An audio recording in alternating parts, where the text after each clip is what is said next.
אז כן, פה באמצע אנחנו נוסעים. אסור לומר את המקום.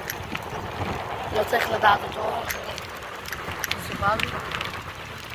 אנחנו מגיעים עכשיו לכביש, אבל המקום עצמו מבודד.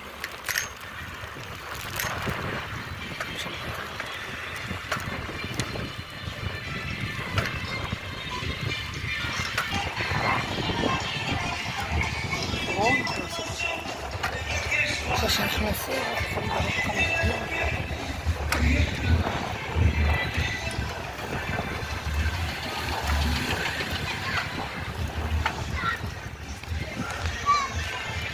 בוא נגלה לך קצת.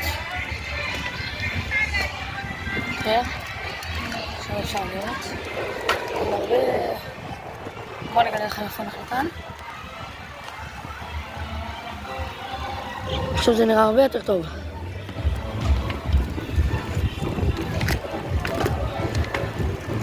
כן, כן. ואז ברגע לדרבי, עכשיו המקום כבר לא מזווג. אנחנו יכולים לנסוע הרבה.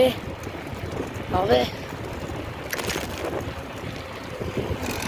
ההתקפות של איראן לא יפריעו לנו לשמוח.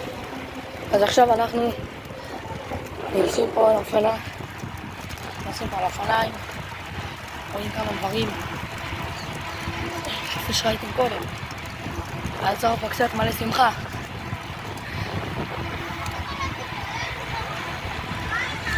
אנשים פה רוצים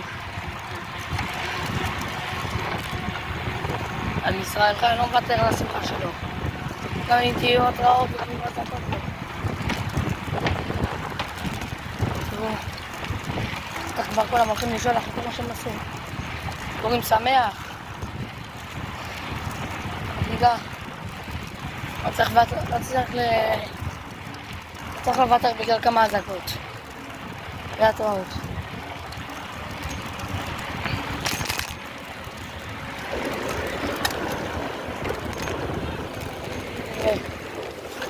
עברנו בגדי דוד. עכשיו אנחנו עברנו בגבי אלעזר.